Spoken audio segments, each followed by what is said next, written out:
The good thing is we have the capacity for editing. That's true. You know, It's not live. Now it's recording. now it's okay. Okay, yeah. So We'll fix it in post. yeah, I'll take this out. Okay. Or will I? That's something that I want to do every time, but I haven't actually done. I don't know if it's that I'm lacking the courage to put the thing you don't want on the air, or if I'm just being prudent. I'm sure I'm just. Have I given you something that I really don't want on the air yet? It might be from Restless. There's a couple things with Restless that I've been given very explicit instruction to be like, edit this part out. I like to think I haven't said anything overly controversial just yet. No. Although in the last episode we recorded, we started with an SNL sketch you didn't want on there, and I referenced Family Guy. So great start. Look, we're doing everything we possibly can. Including not introducing our guest for the first minute of the podcast. Oh yeah. Hey, I'm Father Sam Kachuba. I'm Matt Sparazza. Welcome to The Tangent. And Dr. Greg Bottaro, thanks for being with us. Hey, my pleasure. It's great to be part of a tangent. Oh, the first of many. Just you wait. It's going to go crazy. So Dr. Greg, you're the founder of the Catholic Psych Institute, That's right. right? And the author of several books. A few. Several now, which is really cool. How many? Do you know the number? I don't even know the number. It's more than we've written. This is. I love this joke. We've made this joke now with several other Every authors who have episode. come on. Yeah. Say like, he's written more books than us. Yeah. I have one that I did solo, and then I have one that I did with Jen Settle from the TOB Institute. Okay. And then one I did with my wife, which is my favorite. And we have a bunch of other like pamphlets and booklets and things like that. So I don't know what counts, but something that can be in Anything. hardcover is Yeah. basically 3 there. Okay. If it's published and people can get it, it counts. Okay. All All right. right. So your solo book is The Mindful Catholic. That's right. The one you wrote with Jen Settle is Consecration to St. Joseph. Yep. And the one that you wrote with your wife, Barbara, is Sitting like a saint. Yeah. Yep. It's basically that process of praying in a spirit of abandonment to divine providence, but for kids. So it's the way we calm our crazy kids down, and we decided to just put pretty pictures to it and give it to other parents to use. Okay. Now, I can tell you from having been in the house with your crazy kids that their ability to calm down is incredible. It is astounding. It's like it's wild. They can be running and screaming one minute and then praying the rosary the next. And I've been there for family rosary, and it's the most amazing thing in the world. And then up and screaming around in the middle of the rosary again. Yeah, but like they just like they calm down. Like now they just got to let it out, right? It's Right. What I've noticed too is that they've picked up how to like be on their best behavior with guests. And so when you come over and when we pray the rosary, it's like, I'm like, these kids are doing fantastic. This is amazing. This is such a good look for us. we need to have more guests over for We have family to do it rosary more time. regularly. Father Sam, can you come over for the rosary? Yeah, sure. I'll do Can I stay for dinner? No. No, Just dinner's rosary. not on the Some table. calm in the rosary tonight. Yeah. just the rosary. Oh man. So when you founded the Catholic Psych Institute, what were you going for? Oh boy. Well, I was in grad school. I was still like didn't even finish my doctorate yet, and I was already thinking about branding. I didn't know that's what I was thinking about, but I kind of realized, okay, I was at a fork in the road. I can go one of 2 directions. And a lot of my classmates were looking at how to go into the secular field, into the world, and bring Catholic values with them and just be really sort of implicit and subtle about it. And then some people had more active kinds of roles connected with the church and were more overt. And I was really discerning and praying a lot about what my call was in the midst of that. And I had been 3.5 years in religious life. I was a CFR Franciscan. And so I was literally wearing my faith on my sleeve. It was like my way of life. It's like my personality. It fit. And I discerned out of religious life, but it still, I realized, was very much my character. So it was like, I can't do anything subtle or implicit. It's gonna, There's because if there's anything we know about therapy is that there's no subtlety to it at all. exactly. It's bad enough on its own. But so I just realized, all right, I'm going to go all in on this. And I didn't know anything about, again, marketing, branding, business building, we're not taught any of that stuff in grad school for psychology. seminary. I was going to say with the CFRs. Yeah. But I don't know, the CFRs have a pretty recognizable brand, and They do, and their Instagram is rocking too. Yeah. Actually, so. not intentionally though. It's like this stuff just kind of happened, and that's what happened to me too. It was like I didn't realize I was doing something called niching down. Right. And marketing and business is really intelligent and smart. But what I did was I was like, all right, I'm going to just own the Catholic identity piece of it. So I came up with this website or this name, Catholic Psych. I bought the URL for the website like before I even graduated. Awesome. And then I was like, well, it's just going to be a private practice. I had connections in New York from the friars, so I was like, this is a great place to start. And I already know the way the church works, locally there. And so I found an office to rent some space out of, and then I just sort of hit the pavement for the first 6 months when I moved up to New York, and I was just pounding down doors, just up and down the avenues from church to church, rectory to rectory, and learning how to schmooze the parish secretaries who are the gatekeepers to the pastors, realizing that there's a very wide church in terms of orthodoxy and fidelity to the ways of the church. I remember I said one of these first meetings, I was like, I practice psychology, but in line with Orthodox Catholicism. And the person I was speaking to just looked at me and goes, "Oh, Orthodox, like Greek?" And I was like, no, like true to the teachings of the church. And Right. No, like not heterodox. like I had like 3 heads, and I was like, I'm going to back slowly out of this. Right. When the word Orthodox is unfamiliar entirely, I think we're in dangerous territory. right, so right. That could be a tough spot. We're going to have our work cut out for us. So, but that was how I started. And then, really, again, because of it being such a niche, there's so few people doing this. It's such a huge need. Then other graduate students were interested in sort of following suit. And then little by little, I had somebody come to me who wanted me to train and supervise her. And then that just grew. And next thing you knew, I had people coming for training, for supervision, for even just how to do this in a Catholic way was something that was needed. And then I just, that's where it grew from there. 10 years later, here we are. Yeah. And it seems like there's the twofold need. There's the need for people who are searching for therapy and some kind of care. And then there's the need for therapists who can provide that kind of care. Right. So how did you see all of that working?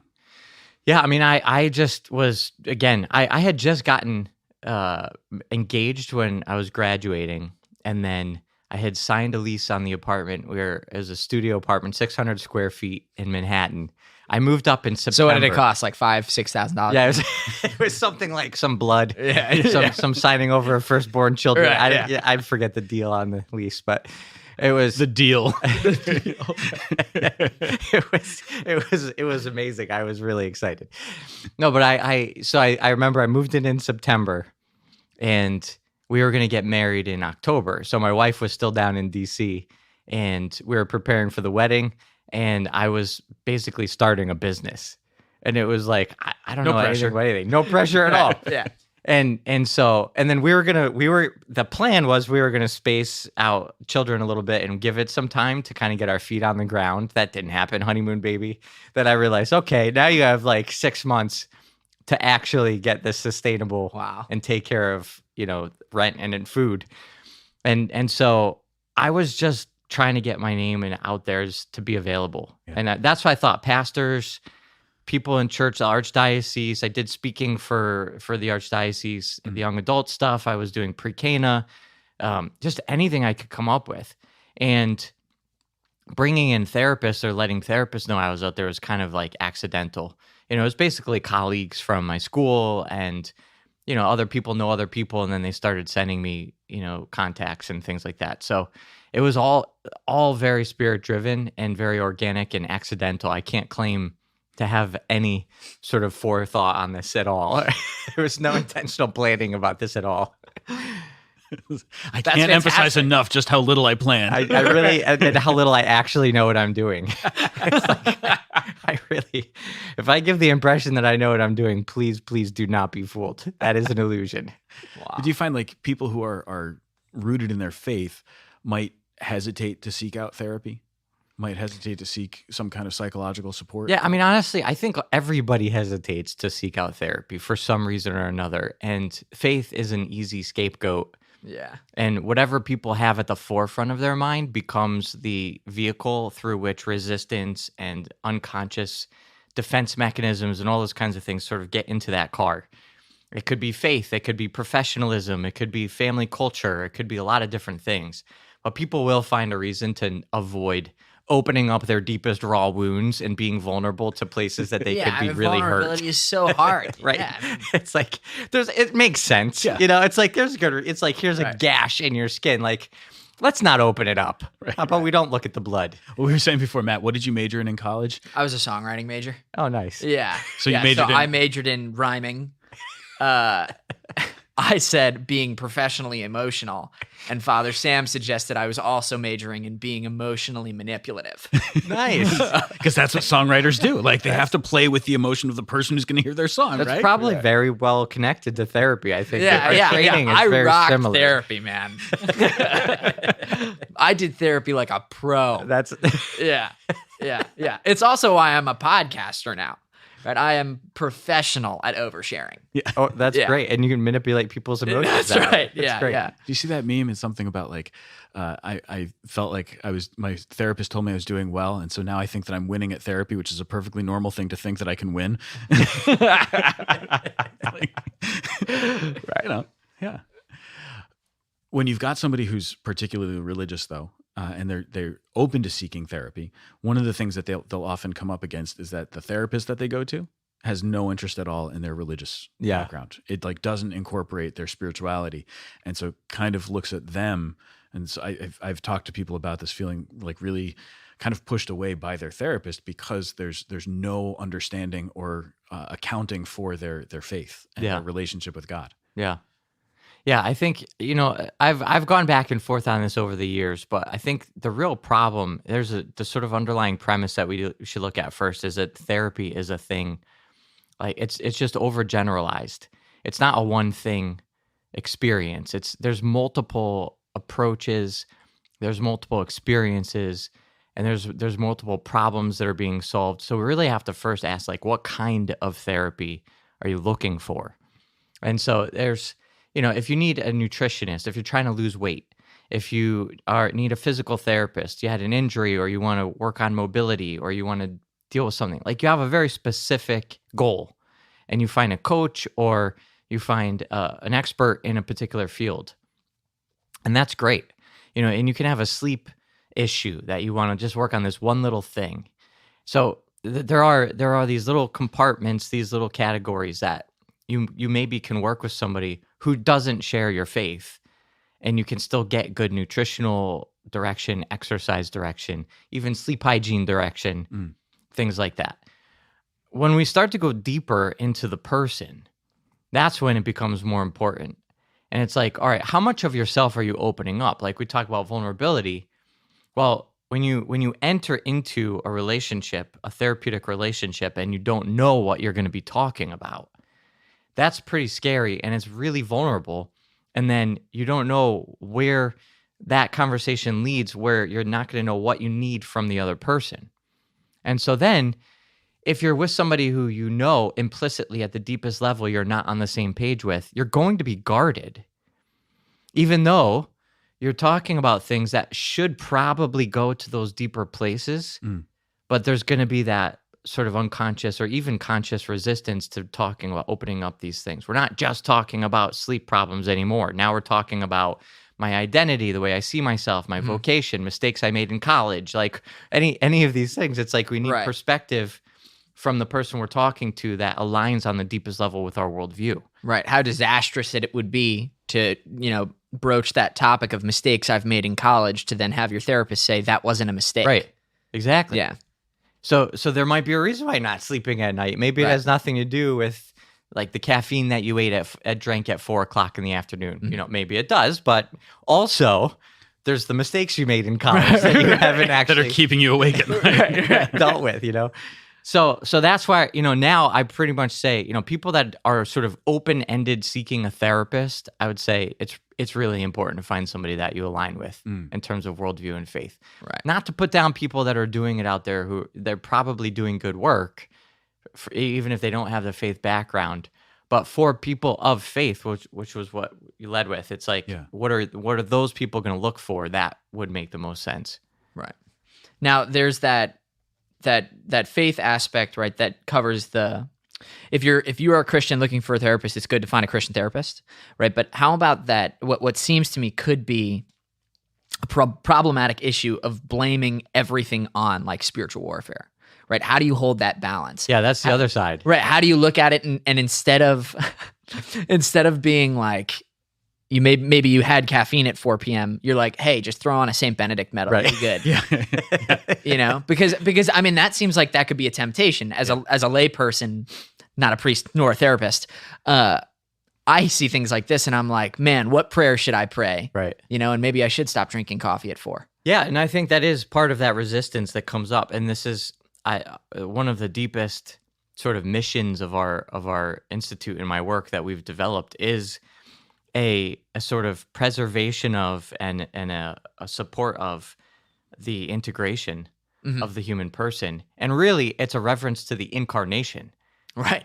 So like this is what I find is really lacking in a lot of the teaching of the church, and not the actual teaching, but the way that we talk about our humanity, the way that it's taught.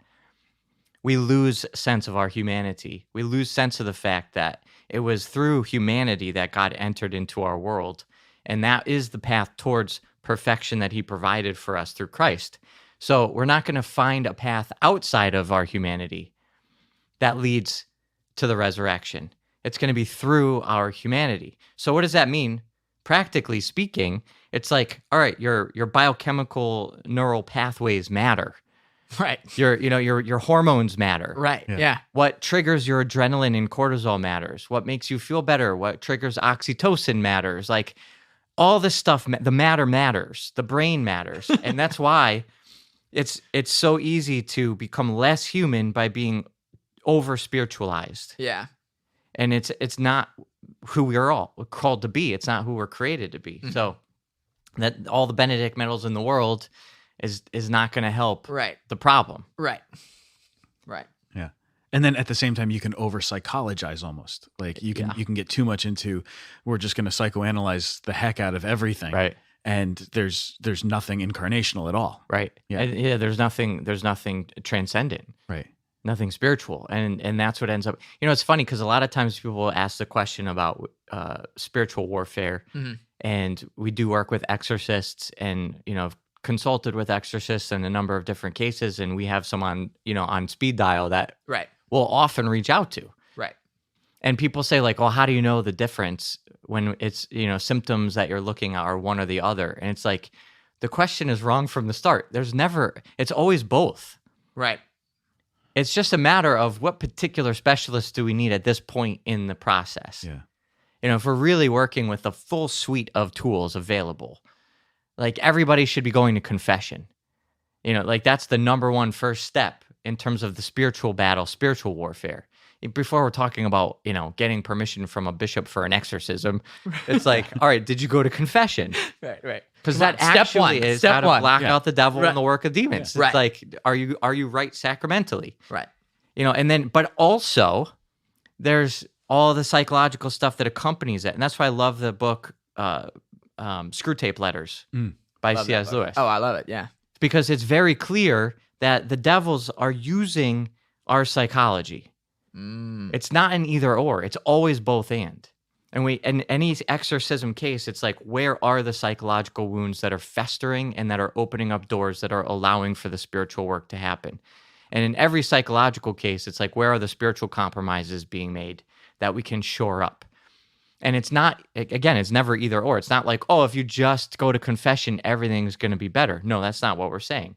Also, if you just take this medication, it's all going to be better. No, we're not saying that either. It's always both and. So that's the truly integrated incarnational way to approach these problems. I stress that a lot. I'm a teacher. I'm a theology teacher. And I stress that a lot with the high school students that I teach. In particular, because, they're growing up. I say we're because I'm One of them. You're still growing up. It's I am okay. close to aging them. Some of the seniors, I'm like, guys, I'm not that much older than you. You do have to call me Mr. Sprazzo, but I am not that much older. Especially when they're like bigger than you. Yeah. There's one kid that I look up to, you know. He's gonna play basketball. It's fine. But I'll say to them, you know, you are your body, but you are not just your body. Yeah. You know, like, and that's something that I try and stress because I feel it's important. I mean, especially when it comes to, you know, certain kinds of ethics, you know, and ways that they're being told to live. Yeah. That like, listen, you got to remember this. This is a both and situation. Everything you do is physical and everything you do is spiritual. It's always both. Yeah. You know, and I have found when I first recognized that changed the way I think. Like that changed my entire life, I think. Yeah. You know, in a very dramatic fashion. Yeah, I think like pedagogically, this is where we find these tools. Like, Yeah. it's really important to find the angles to teach this well, because I remember in my program, I read a study that was done on nuns, and they were looking at the way that brains operate and change within mystical experience. And it was just the coolest thing to realize. Like if somebody's having a mystical experience, their brain shows it. Right. Like there's something happening in the brain. And in fact, they can trigger mystical-like experiences by biochemically affecting the brain. And then in this study, they were looking at Buddhist nuns and Catholic nuns. And they don't make the distinctions. But obviously, we would know that there's a difference in what's happening. But just looking at the brain and then looking at things that are physiologically correlated with a mystical type, quote unquote, experience, there are things that are happening there. So to your point, it's so important that we recognize it. We are more than our body, but we are our body. So like we can't separate our experience from what's happening and pretend like we're ghosts in the machine. And yet at the same time, we also know that we're called to something beyond what is just limited in our biology. Right. And another example we teach in our certification is, and I love this research, and this was like one of the most fascinating studies that I read in terms of male-female differences. And in a male brain, they found part of the genetic code in the genome where there's a telomere that differs in length. What is a telomere? It's like the tail end of a gene. Okay. And so you have part of the genetic code. And in a male brain, there's a gene that you can measure the length of the gene, and a longer end of the gene will correlate to significantly higher levels of commitment and monogamy. I definitely knew what a telomere was. Totally. That's 'cause That was definitely not a new vocabulary word to me or anything. No, I definitely knew that. I definitely knew that. I'm not grateful that you asked that question at all, because I definitely knew. Yeah. Yeah. It's an unimportant jargon word for that. It's just genetic code, just the genetics. Unless you're in the certification, and then you're gonna have to know that. So I knew the part about the length and that yeah, but I forgot what the word was. I'm in the certification program at the Catholic Psych Institute right now. I maybe like full disclosure that I'm interviewing my boss and teacher. You know? Yeah, teacher, not boss. Let's not go too far. So we have the studies that show this, that you can literally look at the male brain and you can find this gene and you can measure the length of the telomere, the end of that gene, and you can predict with very high accuracy whether or not that man is going to be committed and monogamous throughout his lifespan. And you can predict with really high accuracy if he's going to cheat on his spouse. What? So this is like, and so they've looked at this and they've studied this really in animals and they've done the research where they change the length of that gene, and they will make animals change their behavior. So there's two kinds there's a prairie vole, which is a kind of like rodent type animal. Okay, I thought it was an animal, but Yeah. I'm glad you specified. We're not talking about genetics I anymore. was like, I'm Prairie right. vole. A vole is like Yeah, sort of like not a prayer evil, right? Prairie, like the Evol. prairie. It sounds like vole. a CrossFit gym for Yeah. for Catholics. Prayer evol. It's in the back of the church. Yeah. There's If some you come, big we will tires. mess with your genetics. Very evil. So they can inject certain chemicals that change the length of that gene, and they make so prairie voles are known for their monogamy. Okay. And what they've studied from different studies is that's where they came up with the importance of something called oxytocin. And that's a lot of people know oxytocin now, but oxytocin is a thing that makes us feel connected and warm and fuzzy. Women have a ton more of it than men do, but men need it too. We have it. And prairie voles have it, and they have a lot of it. And so they bond and connect and have monogamous relationships for their whole lifespan. Okay. So they mate, and then they stay together for their whole life. Way to go, prairie voles. Unless somebody injects them with the chemical that dissolves the telomere at the end of their genetic code. Okay. And it makes them then become a polygamous. And they start going crazy and acting promiscuous. So this is from an injection. Right. So, and we see the same thing happening correlated to, now they don't do that kind of study on humans. Yeah. That would be severely unethical. But Yeah. Seems like there'd certainly. be some problems. Yeah. So, so what this really forces us to recognize, like, okay, behavior has a biological foundation. Mm-hmm. There's always going to be a correlate to in biology to behavior. And yet, we're all called to monogamy and Right. fidelity to our vows. Yeah. So that's the part where it's like, yeah, we're spiritually called to go beyond our biology. That's the point. Like, we start with the biology, but we transcend it. We have to go further. Grace elevates nature. Absolutely. And then we also realize that it sheds a light on this mystery of suffering and also the diversity of suffering. And like, we're all members of the body of Christ, and we all have different things we have to suffer. Right. And so some men have an easier time with monogamy. And for some men, being faithful to their vows is actually biologically more difficult. Right. And there's going to be other areas where maybe it's easier for them and harder for the other guys. But that's just changes the way we start to think about what we're called to and Right. and the way that we should teach our faith. So, considering that, hypothetically speaking, someone could get a shot and it would change the gene, right? Right. Let's say that you go through an intense spiritual experience. Could that gene change? I don't know if it changes the gene, but it could change other elements of what makes our habits Right. develop. So Right. Okay. So the gene itself won't Because it change. sounds like if the gene is set that like polygamy is your natural disposition, right? I mean, that sounds like it's not that someone is, for lack of a better word, just like damned to it. You know what I mean? Because the soul, that's the intellect and the will. That's where we make our decisions from, in a sense, right? Yeah, and this is not to say that there is a polygamy gene that's Right, making okay. people be polygamous. Right. Sure. But it's a correlation. right. Right. And then they discovered that it at least in the animals that they studied. Right. Right. It did take away that drive towards monogamy. Because I mean, like if you look at some atheistic arguments against free will, they just say everything Right. is chemical reaction. Right. Right. So we would say, no, that's not the case. Right. It's just this interconnection between the gene and the soul. Right. Okay. I mean, the stuff that we look at in the brain is very correlational, meaning that we don't have this one-to-one. And people, they get sloppy the way they talk about this stuff because we think like, oh, this part of the brain does that. Right. Until you look at somebody's brain and they've looked at people's brains after death and through autopsy, realize there's been cases where somebody had like 80% of their brain missing.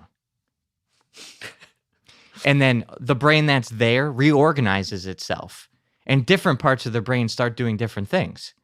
Wow. And you're like, okay, we actually don't know anything about what we're talking about. Like, Okay. like, it's like, oh, the, prefrontal lobe and there's the executive functioning and we have the occipital lobe and we have all these parts of the brain. And we know that this is where you hear and this is where you remember things in the hippocampus and da-da-da-da-da. And then it's like, until you meet the guy with no hippocampus, but he still remembers stuff, Right. and then you're like, wow, that just doesn't make any sense. Right. So we're in terms of science, it's really just trying to make sense of the observable world around us in nature. It's not the source or summit of knowledge and truth. Yeah. And if we have to always, we live in this postmodern world of, everything is science. Yeah. Everything is rational. And it's like, well, we have to look at this. And in fact, I was just listening to a podcast by a doctor today, and he was saying they have to move, even in medicine. He's pushing for moving away from evidence-based medicine to evidence-informed medicine. Mm. And evidence-based is like everything that everybody talks about. It's like Right. every study, every research project, all the funding, all of the reimbursements from insurance, everything is like, are you using evidence-based methodologies? Right. And at the end of the day, that whole thing is an illusion itself. Right. But even just the concept is actually not enough. And what this guy was saying is, yes, it's important. We don't want to contradict what we're observing in nature, but we also recognize that all science can do is test hypotheses. And we're saying we have a guess, and we have not yet discovered that the guess is wrong. Right. That's what science can do. Right. Right. Well, I think when you let the Catholic faith inform the scientific approach or the therapeutic approach or just the psychology that you're doing, you're going to see that, look, we know that it's possible for people to change their behavior. And we know that it's possible for people who have lived radically sinful lives to change, to stop doing that. And so even if they're genetically predisposed to it, or if there's something in their DNA that's like kind of pointing them in that direction, they don't have to do it. And with the help of grace, they can stop. Right. Look at St. Augustine's life. He's always I think he's the poster child for this of like lived a radically sinful life and then stopped doing it. I mean, maybe Paul was predisposed to murder. I don't know. But there he is breathing murderous threats on his way to get the Christians in Damascus, and he's changed, radically transformed. Maybe he had a traumatic brain injury when he fell off the horse. It could be, yeah. Well, then what a grace. But then like Paul writes about how the thing that I want to do is the thing that I'm not doing, and the thing that I don't want to do, that's what I find myself doing. But even there, I think he's kind of describing exactly the interior struggle that the human person experiences. That sometimes we really want to do what we're supposed to do, but we struggle, and for some reason, and it's not even fully our choice, or it's not even fully our will that's involved, but somehow I'm still doing the wrong thing. Yeah. So if we're bringing in that Catholic understanding to psychology, then we're going to see, well, whatever it is that you're doing, I don't want to just explain it away and say, oh yeah, well, there's just something in your genes that's forcing you to do this. Right. No, there's something more.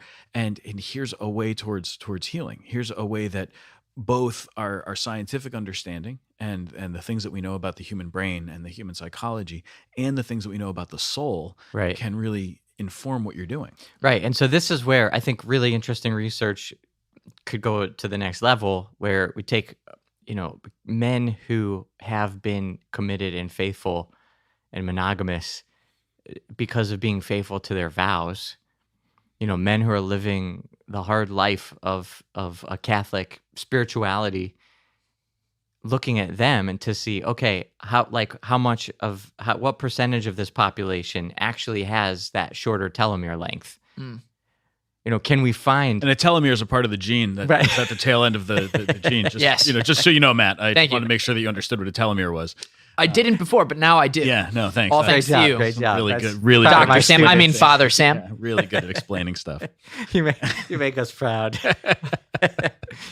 No, but that's like it's that they don't ask that question. Like when they're looking at those populations, that's a variable that didn't enter into the science. Right. So like we don't know how many of those unfaithful nor the faithful population that they're looking at are actually Catholic and being faithful to their vows. Right. They're just looking at this wider sort of population. So that's why the science falls apart. And then you realize like, okay, you're not actually getting ultimate truth from science. There's an observation. It's interesting. It's a correlation we can make. Right. What are we actually called to? What are we capable of? And to your point too, I think like we've talked about it like this with addictions for a long time.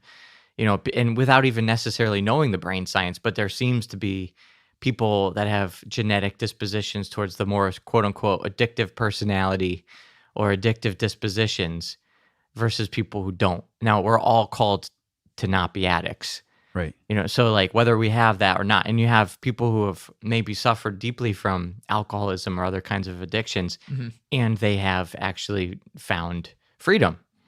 And so again, they're not predetermined or doomed because of their biochemistry or brains.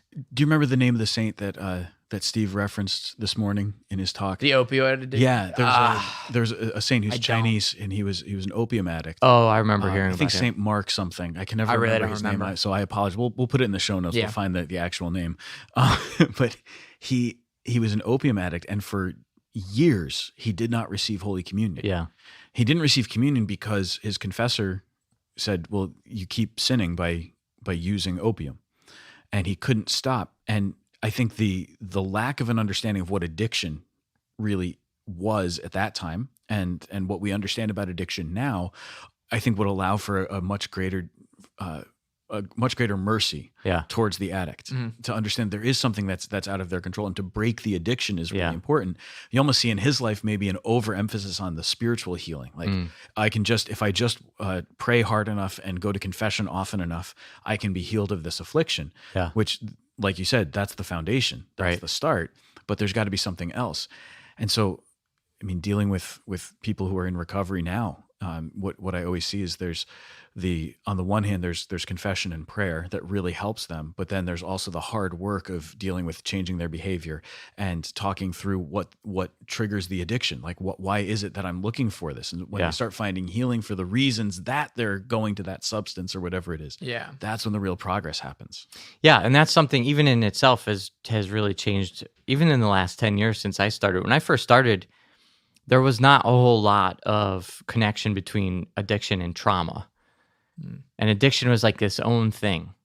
But now people are talking about that a lot more, which is really important because, again, it's just another defense mechanism. It's another vehicle that we avoid opening up the deepest wounds.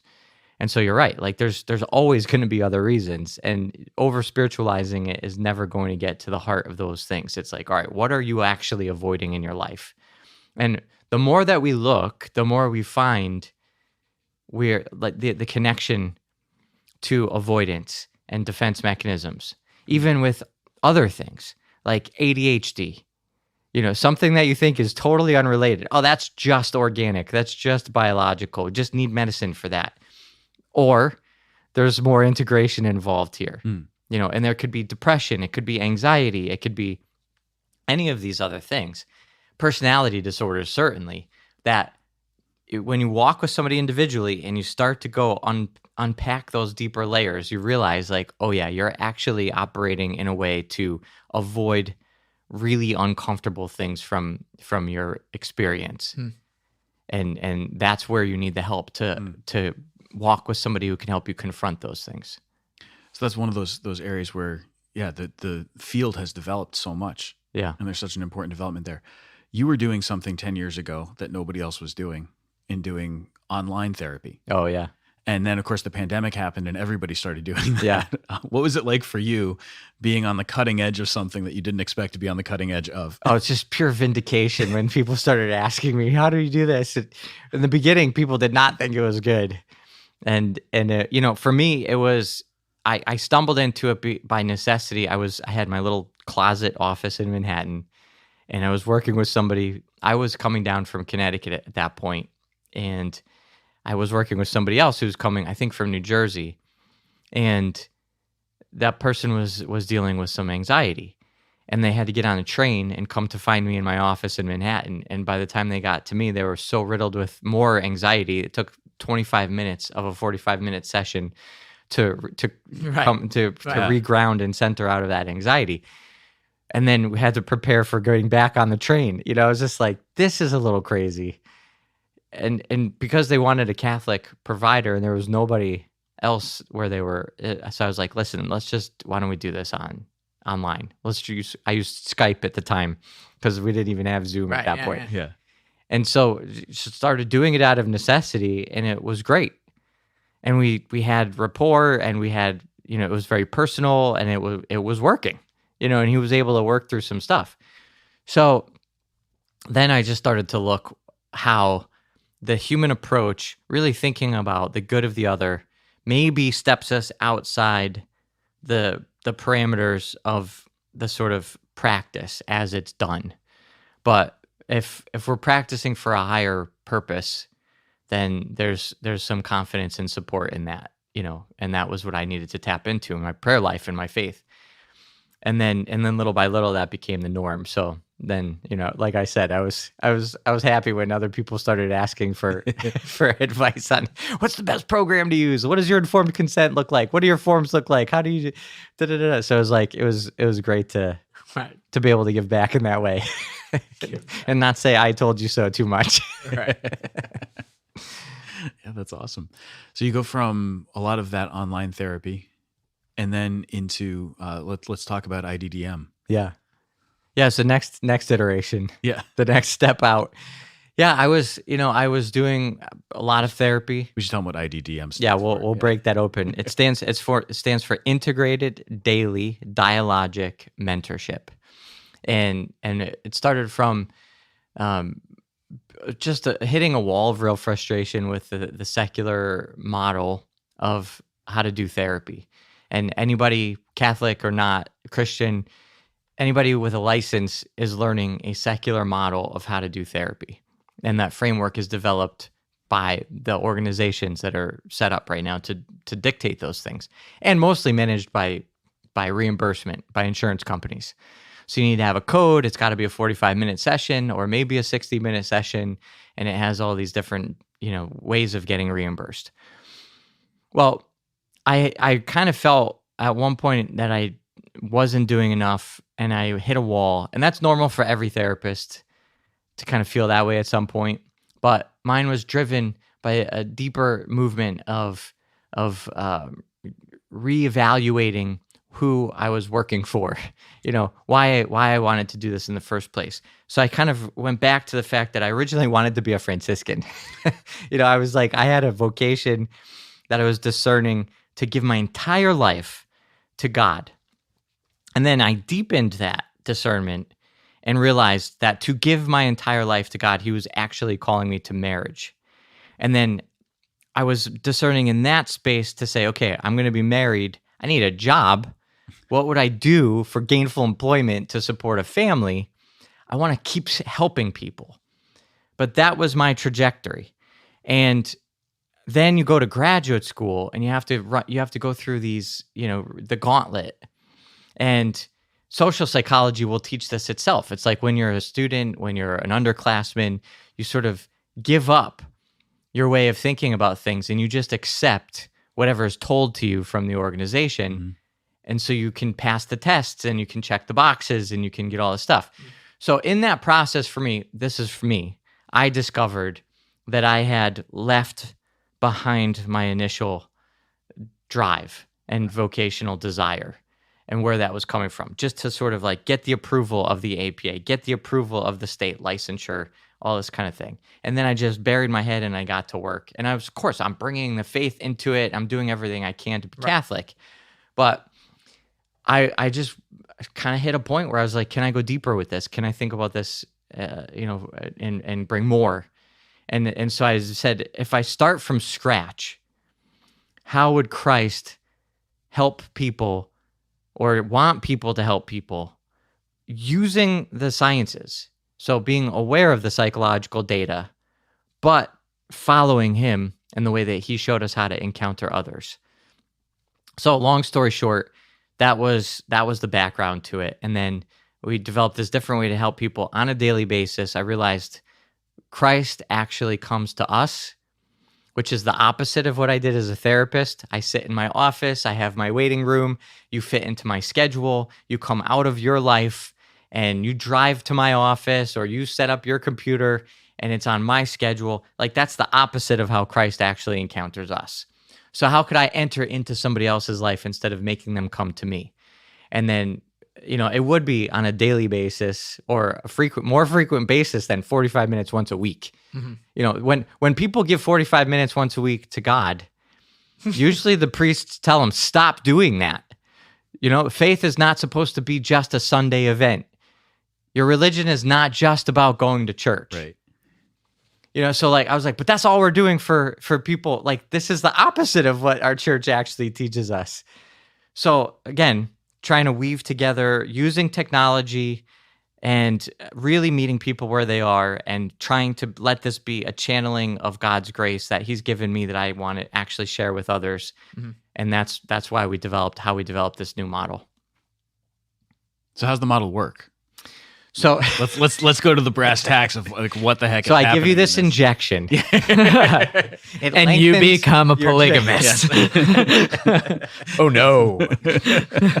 No, it's so what we do is we use an app that we have voice messaging, And so we've moved away from video, we've moved away from seeing somebody, and we've moved towards focusing entirely on the spoken word.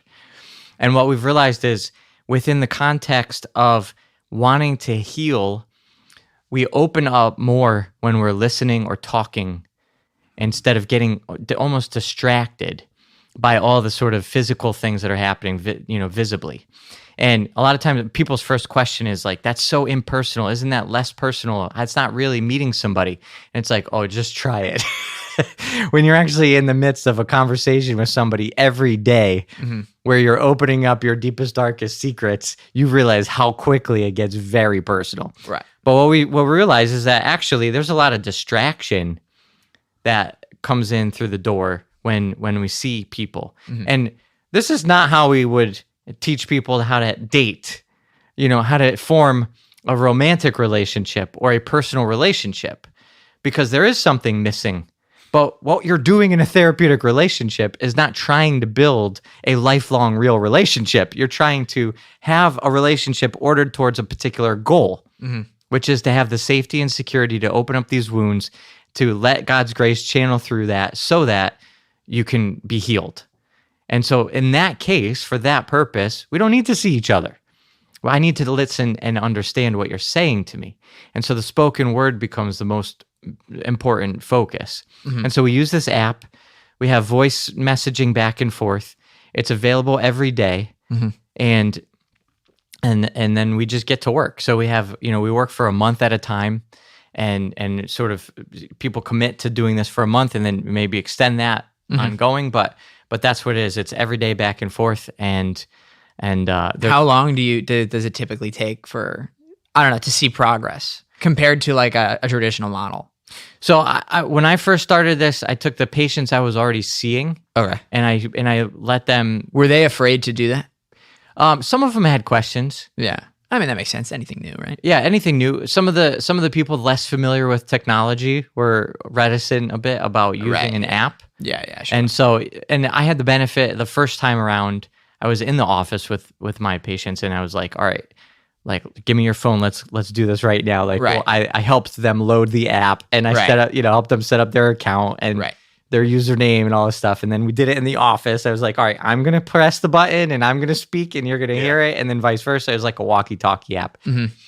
And so, but yeah, after that, it was, now we have all of our sort of onboarding, training and all that stuff set up. So, but the people that I was working with beforehand, I worked with those people with the new model, and I saw changes happen so much faster. It was mind-blowing. And it was so convicting for me. That at first I was like, I'm going to just do this myself. But after I did it for 6 months, I realized I need to actually have my whole team doing this. Because I can't that leave much this more behind. effective. It's that much more effective. It's like somebody comes to me and says, I need help. It's like, okay, we can do this, the really slow, grueling, long process over the next 2 years. Or we can help you really get to the heart of the issue in 3 months. Like, we shouldn't even be offering that choice. So that's where now we're just like, all right, we're going to do really hard work to get to the deepest core of the issues, and I'm going to actually really help you work through this. Do you want to sign up for that? And then, people, and it's intense. People that That's just want awesome, to though. check the box. Some people just want to say they go to therapy, or like, yeah, I'm working on it. They should go to therapy for that. There's an app for that. But we all resist dealing with our stuff. And some people even use therapy to resist dealing with their stuff. We don't let that happen. So it takes time. We build rapport. We make it easier, then harder. It's comfortable, but then it gets challenging, and it can be very uncomfortable because we're actually doing hard work. Yeah. You might have noticed a smirk on my face while you were talking before, and it's because Father Sam likes to bring up the show Love is Blind. So when you were talking about how you shouldn't, and were you thinking about that? I was absolutely thinking of that. Wow. I'm sorry. So I definitely, like, for 10 seconds was like, Father Sam watched the show Love is Blind, once told me he would clean up on that game because of how good he is in confession. Not those exact words, but that was I was like, right, okay, back to therapy. Okay. So I saw the glances and I wondered, like, am I talking too long? No. Over time? But I wanted you to know that it wasn't that I was disinterested. It was that I was distracted distracted because because he knew exactly I knew exactly what he was thinking. So that makes a great co-host. Yeah. You guys Okay. are on the same page. Yeah. I unfortunately have never seen the show. Okay, so it's the- not an Blind. unfortunately. the premise of Love Is Blind. It's trash. It's absolute trash. Yeah. Okay. Like just let's. I've also never seen it, just for the record. okay. Yeah. Look, I couldn't help myself. I saw a commercial for it, and I was like, I need to watch an episode of this show. And it's. I've never watched a dating show or anything like that before, but this one I had to watch because A lot of disclaimers there. I feel There's like a I lot of have to guilt. say it, but there's so much guilt. So much Yeah, guilt. you are talking Look, to a therapist. I here, know. so- And look, like, so what am I thinking right now? Wait, psychologist, not psychic, right? Anyway, no, it's so trashy, and I'm a priest. I'm like, why did I watch this? But I had to, okay, because the premise is that they're It going was to the telomere. yeah. I was genetically predisposed to watch this television show. Right. No, the premise is that they take people and they put them in separate rooms and they talk to each other through a wall. They can't see each other. And how long will it take them to fall in love? So it's Wow. like speed dating, except without actually seeing the person that you're talking to. You've got to go talk to these people, and then you decide that you want to talk to them again the next day, and they go back and they talk to each other.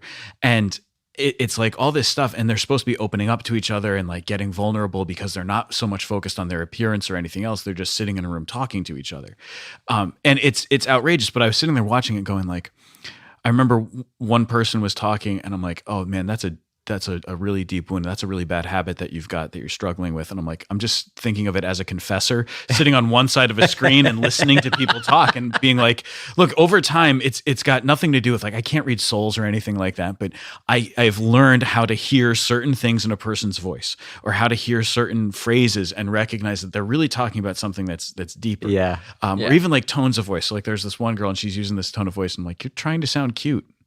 Just use your regular voice. That's not your normal voice. You're disguising your voice. People do that in the confessional every once in a while. They try to sound different than they really are. People like to use really spiritual language about things, and they end up using it the wrong way, and it's hilarious. But Have you ever laughed at someone for that? no, but I've had That's people good. who every once in a while are like, I can tell they're trying to clean up what they're confessing. Like Right. they want it to sound nicer. And I'm like, actually, it's better if you don't make it sound nice. Just say the thing, because by kind of putting this nice veneer on it, it's actually harder to get at the root of what's really Using going like on. Thomistic language to Yeah. describe it, like their proclivity to sin or Exactly. whatever. Well, my concupiscence has really been getting the better of me. Yeah, but what concupiscence? My habitus has not been. right.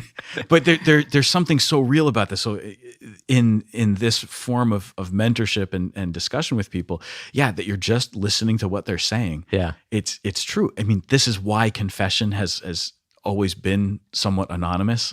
That you don't necessarily have to be completely anonymous. Like it's possible to go to confession, go behind the screen, and for you to know the priest and for the priest to know you. Yeah. And that's perfectly all right. But there's something so helpful about that screen where it's not so much the focus on like, I'm looking you in the eye. Right. We're really having this personal contact. Right. It's that on this side of the screen, as the priest, my job is to really just listen to what you're saying. Yeah. And to hear you. And then through that, to allow God to speak so that he can start to work the healing that needs to happen in your life. And then in this mentorship, and having both been on the receiving end and now participating in it myself as a mentor, I can tell you, like, there is progress that happens real fast. Yeah. Like really, really fast. It's amazing to watch. Like I notice things for myself talking with my mentor through this about like, oh yeah. So just picking up on certain things that I hadn't really noticed about myself before, and then being just more aware of things throughout the day. And every once in a while going, I should probably talk to him about that. I should leave him a message. And then like forgetting to leave a message for 3 days, also being like, I should really leave a message. It's been days since I left a message for my mentor. And then being the mentor and being like, no, I have to make sure that I leave a message today. Like being way more intentional, but also seeing something happening within the first week. And then you have a client who doesn't leave you a message for 3 days, and you're like, "What are you avoiding?" I haven't heard from you. I've never avoided anything in my life. Certainly not the fact that you watched Love Is Blind, but Look, that's now been broadcast on this podcast more than once. twice, and the It's a lot of exact quote- confessional nature to Yeah. this body. It's just maybe just call this confession instead of tangent. That could work. That could actually work. Yeah. But no, this that is- wouldn't work with us talking about Love Is Blind in the middle of a scientific discourse. So, That's much more of a tangent. You're right. tangential confessions. Yeah. Confessional tangents. Yeah. You're on to something. You might be a third host. That's it. Yeah. Well, that's the thing. It's like getting people out of a therapy culture. It's like everybody wants. It's like becoming cool to talk about your therapist. Like I have a therapist, whatever. Right. Yeah. But so are you really doing the work? And then realizing like the model that we're offering is not going to give people that sort of comfort of like, I have a therapist. I go once a week. I get my Starbucks, right before I go do yoga, and I sit in the office and I meet them and da-da-da. And then, it's like all this other stuff. It's like, it's a little bit too foofy. Yeah. So if and that's a therapy's technical word, foofy. That's from the psychological diagnostic manual. Yeah. There's a code for that actually. Yeah. The DSM definitely has something about foofiness. It's 501.32. But that's so, it's going to be hard. Yeah. And that's the first level of resistance. It's interesting. Like we'll tell our whole story. We'll give somebody our whole background. This is our foundation. I have a doctorate in clinical psychology. I have a license in 4 states. I have this whole program. I've done this for 10 years. I've trained 15 people. I've done da-da-da-da-da. It's like, they're like, I want what you have. What do you do? Like, sign me up. I'm like, okay, so it's voice only. We use an app, and we're going to be available for you to work on your issues every day. And they're like, oh, but that sounds really impersonal. I don't think I can do that. It's like, wait a minute. I've just justified and legitimized this whole thing, like in all the ways possible. Yeah. But it's almost like too personal. Yeah. It's like, wait, every day I'm going to work out? Nah, I didn't really want to sign up for that. Right. It's too hard. It's too much. That I'm just thinking about it and I'm saying like, man, what a challenge. Like you would be broken. So in a good way, right? In order to be fixed, you got to get broken down first, right? And it seems to me like you would just break down that person's trauma, right? Immediately. Like you said in the first week, what I'm doing is I'm imagining myself going through this program and I'm like, I'm feeling the resistance. I'm like, man, that sounds really hard. Like I think there is a challenge too, because it's like every day I've got to think of something that's going on, or I've been asked to consider this point, and so to now having thought about it, give my response. So like you've invited me to think about how this particular relationship that I had in my life has continued to affect me until now. So I've spent the last day thinking about that. Now it's time for me to tell you the conclusions that I've come to based on that. And maybe it was a difficult conversation that I had to have with myself. Right. Maybe it was a difficult memory to process, right? And now I've got to talk about it. And then I'm going to have to do that again tomorrow. I think that the good thing with this is the time limit, that it's not meant to be just like, yeah, we're going to talk for hours today, and then we're going to talk again for hours tomorrow. Yeah, good point. You're talking for 15 minutes. Yeah, there's a limit. There's a 15-minute limit on the day, on the message for the day. And yes, and it's also like, I think the other element of it too is it can be really uncomfortable. It's part of that vulnerability, but it's really uncomfortable to actually be seen. And if you think about it, like we all imagine that we want people to see us, and there are times that we feel unseen, that those parts of us come up. It's like, but listen to me, but this is what I think, but here's what I have to say. And it's usually when we feel unseen that the urge to be seen shows up. But most of the time we actually don't want to be seen. And all of a sudden now you're in this relationship where there's an expectation to show up, and it is an expectation that I'm actually being seen. And so we have a lot of people that are like, I don't really know what to say today. It's like, that's okay. I'm still here with you. You don't have to talk about trauma every day. You're not talking about all the hard stuff every day. Yeah, right. Like not everybody has like all this trauma to talk about. Yeah. Right. But to be seen, this is what I wrestled with in that initial wall that I hit, because I wasn't, in the therapy model, you have a 45-minute real-time space that you give to a patient.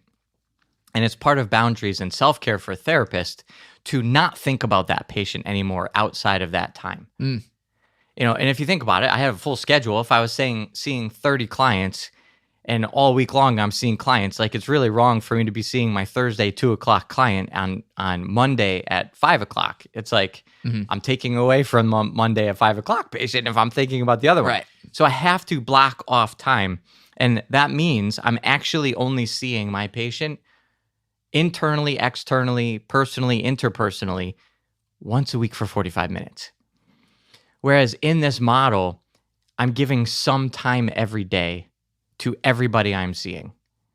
And that's why we do have the limit of 15 minutes, but it's like still a daily touch point. Right. And that means somebody's actually being seen every day. Right. And I've had men and women tell me, you've listened to me more. There's a couple of people I've seen over a year, and I've heard this a couple of times now, where somebody's like, you've listened to me and talked to me more than my spouse for the last year.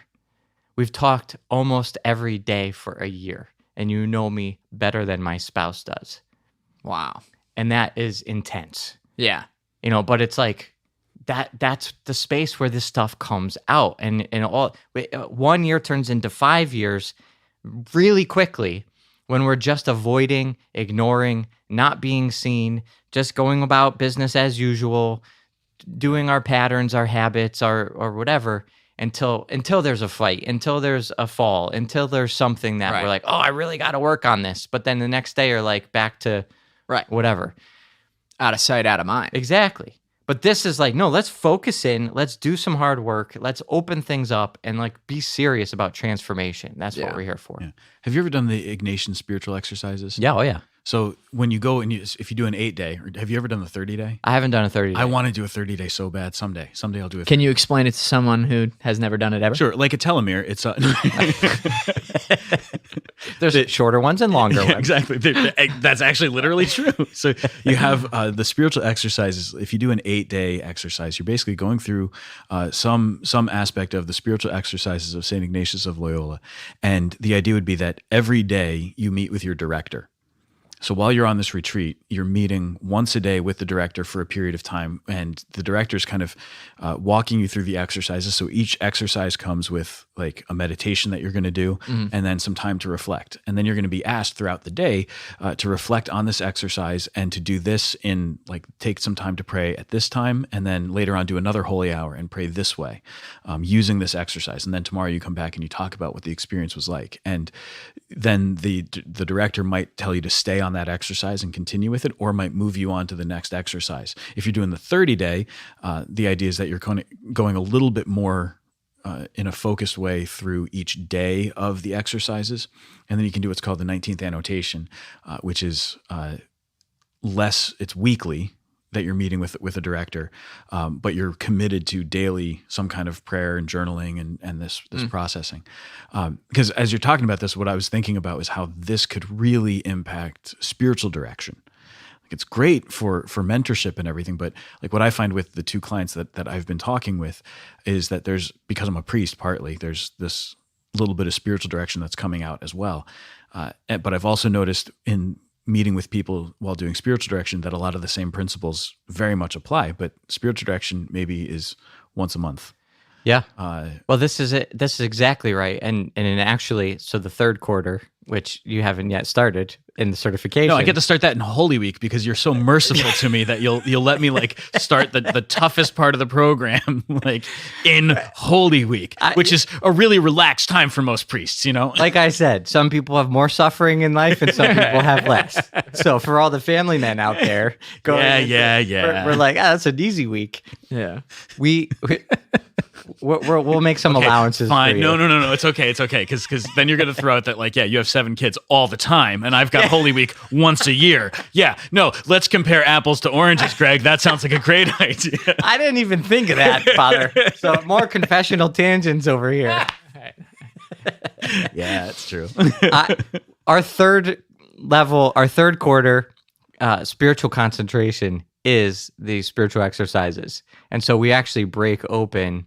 There's 3 concentrations through the certification. We have a psychology, an anthropology, and a spiritual concentration. And we are essentially teaching spiritual direction.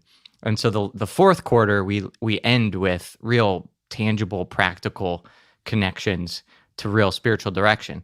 But the third quarter before we get there, we're developing a sense of an integrated spiritual exercises. And so we go through the rules of St. Ignatius and we apply all of this directly. And so in the second quarter, just to work backwards, if that makes sense, we're going into Catholic mindfulness. And so we learn how to be in the present moment, how to discover the movements of God within ourselves, and how to help other people be more in tune with the movements of God within them. And then the third quarter, we teach them basically how to translate the movement of God. Like, what is happening and how do I make sense of this? How does this help me know? Is this a spirit of consolation or desolation? Is this coming from the enemy? Is this coming from God, the Holy Spirit? So this is all lined up in that same direction. And ultimately what we're doing here is we're saying, like, we want to avoid this false dichotomy between the body and spirit. And so psychology, which is historically something more emphasized around the body, and science has rejected the spiritual life. And we need to bring it both back together, but not just theoretically. It's like, how do we actually be facilitators of God's grace in this world and help other people? And should we have psychological expertise? Absolutely. And biological expertise and spiritual expertise. And we can actually walk with people the way that Jesus would. So can you see this being applied to spiritual direction, like spiritual directors using basically the same basic methodology? Yeah. Like daily conversation with their directees. 100%. At least for a period of time. For a period of time. And so we make a distinction between the model and the method. And what we say is we've developed a model. It's called the CP MAP, the Catholic Psych Model of Applied Personalism. It's more jargon, but it's a philosophical system of John Paul II. It's the thing that gave us the theology of the body. So personalism applied is how we walk with people. It's our model of how to apply personalism to walking with people. However, everybody is going to be walking with people in different ways. So what we do as therapists might be different than what a priest does as a spiritual director, and it's different from what a teacher does as a teacher, but all three can benefit from the model because we're understanding the blueprint of the human person. Our model is saying, here's what we have deciphered, have unpacked through the lens of John Paul II, how a person is created, the blueprint of the human person, how a person is wounded, which we learned through psychology and make sense of with spirituality, and then how to heal the person, walking them back towards the destiny that God has created us for. So that is the model. And that's both psychology and spirituality? And spirituality. Okay. And so all three concentrations work together throughout the whole program. So what happens is somebody comes into the program, and the second half, third and fourth quarters, I work personally with every student to come up with their capstone. And the capstone is essentially a business plan or a missionary plan for how you're going to use this model in your life. Mm-hmm. And so the question of, like, how would you implement this in spiritual direction? That will come up in capstone. And then we've talked about other manifestations of that. Ways to use the certification, maybe supporting other priests. Maybe some people in the program want to support marriage preparation programs. I've got people that want to do campus ministry. I've got people that want to do prison ministry. There's a wide range of saying, where can this blueprint of the human person become effective? And really, this needs to be in seminary formation, and it needs to be in the mental health services that are offered through the church. And my vision and dream is to have every parish have a mentor. Just like you have a director of evangelization or youth ministry, you can also have a parish mentor and somebody that you could go to. And the Protestants have been doing this for years. Yeah, I was going to say, evangelical superchurch, megachurches have this already. Yeah. But we can develop this from a real Catholic model and then apply it in a methodology that makes sense within the parish community. Wow. I'm speechless. Who's the certification for then? It's really for anybody. I mean, it's really anybody who, our lingo or language around it is basically anybody who's bearing the mental health burdens of others in their life or work. So and that's why I say the capstone could be a business plan. Like, I can teach people how to make money with this. Right. And you can actually hang a shingle as like a mentor. And we've already jumped through the hoops legally, ethically, to make sure you're staying within your lane. You're not pretending to do therapy. You're not pretending to be a therapist. So that's really super important. But also for ministry and missionary work, so that if you have a ministry plan, it's like, here's how we're going to implement it. Not necessarily because we need to make money with it, but it needs to serve the church. So, I've worked with like Culture Project or Focus or the other kinds of missionaries, or, in teachers in general. I think that the whole line of work is obviously missionary work. Yeah. Yeah. And so learning how to apply this in the way that the classroom is run, the way you deal with issues that come up in the school system. And then we have people that are just parents who know that they have to bear the burdens of their children and help form them in the most healthy way. And that's helpful for them. So we do have some people that are just doing it for their own growth, professional, personal development, and understanding. Yeah, so we have very limited cohorts. We only bring in a few people at a time. So every quarter we open it up for 10 people, and that's because we do walk very personally with everybody who signs up. Nobody's figured this out yet. I haven't had anybody sign up for this reason yet. But the cost of mentorship that you get is that you get as part of signing up to be a student of the program would otherwise be almost 10 times the actual cost of the program. So the cost of the program is nothing compared to even just the mentorship component of it. Right. So, but we are taking our mentors away from other mentorship work that they do, so we can only do a small number of students at a time. Right. But then I'm going to be walking with people in that capstone capacity, and so it's just a matter of sort of discernment, finding the right fit, finding the right people who are ready to start at the right time. But yeah, we're really excited to be able to take this next step. Yeah, that's awesome. Yeah, I mean, it sounds like the Lord's really working. Like, I don't know, anytime you see like that anytime you see large growth and also the big dream that goes with it, that's always been a sign to me that Jesus is making his presence known. That's why I really overemphasize. I like to remind people over and over again, I actually don't know what I'm doing. I really have no idea what I'm doing. As a businessman. I mean, and basically from a psychological perspective, anywhere else. Yes, psychologically, I do have some expertise. Yeah. But some stuff. Building this business. His real name is Doctor. Yeah, I don't actually know what I'm doing when it comes to like our business plan. People say like, "Oh, what is your?" I've been asked for my business plan. Right. And it's like I don't think I even know what that is supposed to look like. Never mind have one that I could pretend to hang on. But the business plan is follow the Holy Spirit. That's Well, it's funny because you were talking about how using the Ignatian spirituality, you're kind of, and please correct me if I'm wrong, right? You're trying to teach individuals how to follow the Holy Spirit. Right. And what came to mind when you said that was friend of the show, Kristalina Everett. One said that she goes wherever the Holy Spirit directs her. And in that moment, I said to her, will you please teach me how to do that? And she did. Partially. So I'm going to ask you, will you please teach me how to do that? Right? What does that mean? We have a whole certification for it. You're going to have to sign up, Matt. Sorry. You're going to sign up for the course. All right, fine. Yeah, because grad school isn't enough. We're going to have to grad school, 2 jobs. I was just talking to one of our students yesterday. He told me, he said that he's really excited about finishing up. And he said, this is like one of the greatest compliments. He said he's more excited and it will feel more accomplished and realize that this is more meaningful for him than his master's that he got and went. Right. So my master's is from Franciscan. It's in theology. So I'm not trying to, I'm just saying I'm not gonna judge the two of them. Franciscan's my alma mater, so I'm sure you had Scott Hahn, right? So yeah, friend of the show, Scott friend Hahn. of the show, yeah, friend of the Uncle Scott, as I would, But this is where we start with is first of all learning how to listen to what's going on internally. Mm-hmm. Sorry, what? And he said internally. Oh, right. But I think externally too. I know you're still thinking about Love is Blind over there. I can't get it out of my head now. If you can just tune in here for a minute, you can just focus.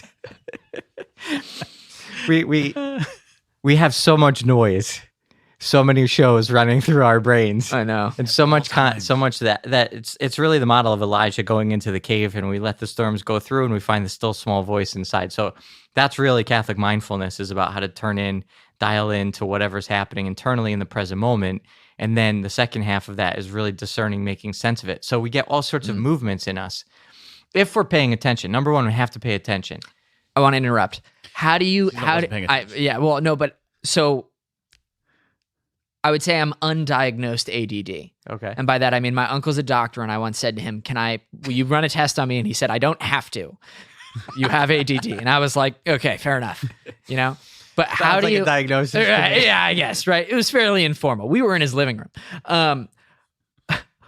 How do you like that paying attention? That is difficult for me. Yeah. Paying attention is difficult for me. You can ask my wife. I forget everything. Yeah. Right. Renee, is that true? Yeah, she's nodding over there. Producer Renee is in the Producer building Renee's right in now. she's in the big chair. Right. But so paying attention is it's just intrinsically difficult. Yeah. Right. And I like to think that the Holy Spirit meets me where I'm at, when like he just gives me big punches sometimes to go in a certain direction, because he knows that if it's over the course of time, I'm going to miss it. But considering you're an expert in psychology, how do I follow the Holy Spirit if the first step is paying attention, and that is just hard? Yeah. So again, the first step still is the first step, Right. even if some people have shorter attention. Right. What is it? What's the word? Tell me. Sorry. You anticipated the joke. You were jumped ahead. Yeah. It's okay. You were paying attention. Yeah. So you're super dialed in right here. Yeah. That, like, ADD or not, again, we have biological decks of cards that we're handed, and our hand we have to play as it's given to us. So for you to even be dialed in enough to make that joke, Right. like you're dialed in. The Holy Spirit was behind that joke. Your Holy so. Spirit attention is on point. So Right. if we still have to see the same paradigm, and of course the Holy Spirit meets us where we're at. Yeah. And so he's going to give big punches, and he's going to give subtle whispers. Right. And for different people at different times, and for the same person at different times, different ways. But what we want to still see that is it's as opposed to the distractions and the noises. And we have to see that there's the presence of God is transcendent. And there is a capacity that every single one of us has, regardless of our biological hand of cards, to go to the deeper thread. And to go to that deeper level. So tuning, and what we've also, and I kind of alluded to this earlier, and I actually gave the example of ADD, not knowing No, that you fair were enough. gonna bring Yeah, this yeah, up. yeah. But like that can become a distraction in itself. It could become a part of our defense mechanism. Right. It could become an excuse. Right. It could become the scapegoat, Right. where it's like, I'm not able to pray, I have ADD. Well, like- I mean, for me, it's a source of frustration. And it can be. That would this fall under Catholic mindfulness, right? Yeah. I know two things. I know God speaks to me through beauty, Mm-hmm. and I know that my spiritual director says the thing I need to hear every time. Mm. For whatever reason, Father Joseph Gill, right? He's the host of Restless, right? Veritas Catholic Radio. You should listen to Restless. Father Joseph, we are waiting for you to shout us out. It's been like 6 or 7 So many times. times we've mentioned Restless, But- and he but doesn't the- like we don't exist to him. Yeah. He doesn't listen. He is not a fan of the show, nor a friend of the show. But he is my spiritual director. He's a friend to both of us. But he's not a friend of the show. Yeah. Yeah.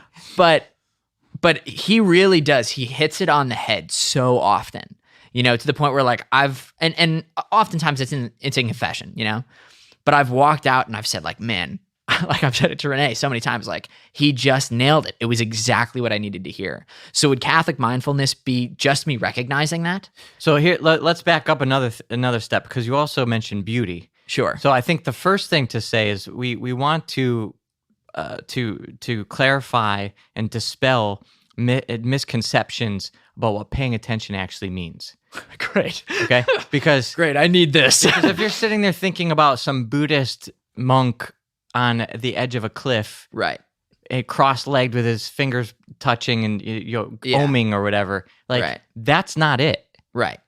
And Which it's not is just like the Catholic misconception version of about that. mindfulness, right? That's the misconception. Yeah. And it's also not, yes, exactly. So, and that's why I'm saying, like, right now, you're dialed in, and like your mind might be racing and you might be going in a bunch of different directions, but you're paying attention. So what does paying attention look like? It doesn't look like somebody who can just sit still forever. What it means is that you're connected to what's actually happening in the present moment. And beauty, if you have a proclivity towards and a sensitivity and receptivity to beauty, you're describing being plugged into the transcendent. So you're on another plane already, which is the plane that a lot of people, because maybe they don't have the same sensitivity to beauty, have to just take breaths and quiet down and enter into that space. And then they go to that depth that other people are already immersed in. And they're walking around immersed in beauty. And they're sort of composing out of their life because they're receiving the transcendent truth of the world around them, and they're putting out the fruitfulness of that interaction through beauty. Whereas the goal of mindfulness, Catholic mindfulness, is to get out of the exercises and get back into your life. So, and I teach our students this. In the beginning, you have to do these exercises, and most students avoid them. Is this in your book, Catholic? Yeah, it's in the book, The Okay. Mindful Catholic, Okay. and I have an online course. Right. There's something called the Catholic Mindfulness Virtual Retreat. Okay. So you could go to catholicpsych.com/store, I think. Right. And you can find all this stuff on there. Okay. And we start with these really sort of, technical exercises. And the point is then, like, you graduate from that. Like the first 8 weeks is just to teach you how your mind works. But then you're supposed to plug back into your regular life. Right. So you're realizing now it's actually more about connecting. And in the middle of the course, I teach you, like, it's about connecting with people. How do you listen to somebody else, actually understand what they're feeling, and enter into their experience, realizing that inadvertently we are more thinking about ourselves.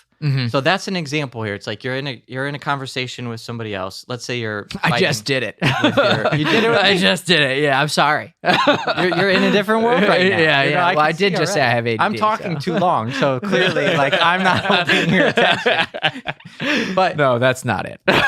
we can learn, especially when you have, like, let's say it's your wife, it's somebody Right. that you really love, and you guys are fighting about something like that. That obviously that doesn't happen to you guys, but Yeah. this happens to me and my wife. So we're fighting about something, and then I'm thinking about what I think about what she said. And I'm more concerned and focused on my interpretation or how I'm going to prove her wrong. She doesn't remember my comment correctly. And so she's upset because maybe she misheard me. And now I'm just waiting to correct her. And that's my interpretation. That's my feeling. That's what I'm thinking. So I'm taking myself out of being in her presence and paying attention to her and how she feels. So that's mindfulness. It's like, how do I actually learn how to pay attention to what else is happening here besides the stuff that's just on autopilot working through me? So if you're sitting with Father Gill and he's giving you some insight and you have a sense that this is really important, you have a movement, something is telling you this is really important, this is insightful, this is meaningful, you're tuned in. Right. You are paying attention. That is that paying attention. That to the is Holy the Spirit. paying attention to the Holy Spirit. You might be sitting there with Father Gill, and then somebody else might be sitting with him, and they're just like thinking about dinner. Cheese Love doodles. is Yeah, blind. yeah, They're yeah. waiting for the Cheese next doodles. episode. They can't wait to see what happens. Did you say cheese I did doodles? say cheese doodles. Yeah. cheese doodles? Maybe really. That wasn't what I was tempting. thinking about. Just confess the sin of gluttony, right? Yeah. But really like those cheese doodles. Several bags a What's day. not to like? Yeah. So, but Hey, that- you watch Love is Blind. No, I'm sorry. I'm sorry. I am so sorry. I don't even eat cheese doodles that often. Please bring us back to this conversation. Can you? Is that possible? I'm thinking of the bottle of Cheese Whiz now. I'm going off in a whole nother direction. I mean, this is terrible. Goof Yeah. Troop, the Goofy movie. What? Goofy's son in Goof Troop is a huge fan of the Cheese Whiz stuff. Yes. His best friend is constantly eating Cheese Whiz. Yeah. We How's are called that? the tangent. We This Wow. are is the definitely, tangent. Yeah. this is definitely on another Well, level. all right. I want to say that you I've seen you actually put this into practice. I've seen you put it into practice in your home, and I've seen how you've taught your children this practice. So there's one day I was visiting you guys, and you and Barbara had a little disagreement, and I watched you guys as you were just mindful and you were articulating clearly what you were trying to say, what needed to happen, and it was the most amazing conflict I've ever seen in my life. It was honestly, I was like, I walked away going, that was beautiful. That was really a beautiful thing to witness, because I don't remember what it was. Not it was all we put that out there for you just so I could see it's just that 1 out of 100 times. Yeah. But it was this thing where you weren't understanding each other, and then you just both clearly said what you were trying to say. Again, when you're there, things work so much better. If you could just hang out more. I'm glad that you think it was because I was there that you guys did this, but I'm convinced that it had to do with like your presence. But I've seen this happen with your kids too, where like something's bothering them or they're upset about something, and they just articulate everything about why they're upset. Yeah. Like you've taught them how to say, no, tell us what you're feeling, and Yeah. tell us why you're feeling that way, or tell us what's going on, and what are you trying to do? And it's okay if you don't know why you're upset. Yeah. That's the disposition and the goal, and that's why it goes beyond this sort of like Buddhist illusion mentality of what mindfulness is, because it's really like how to be more present with people, how to be in communion. What is the Buddhist notion? Well, it's just like emptiness. It's just like so this it's tranquility. Okay, It's so just you're all about emptying like yourself it's outside of as opposed self. to taking things in. Yeah. yeah, and it's like even if you're just taking in, it's like what are you taking in for what purpose? What's the goal? And it's not just like self development and fulfillment in some sort of aimless way. It's more than simple self-awareness. Yeah. Okay. Yeah, it's self-awareness for a goal. Like there's a reason, a purpose. The Does telos, that goal change? it's always God. It's always God. It's always love. Right. Okay. It's always communion. That's the point. It's like, how do we connect? How do we be in relationship? Right. Right. So- Vertical, horizontal. Exactly. Yes. 100%. You just I'm put your tuned finger in. right on it. Yes.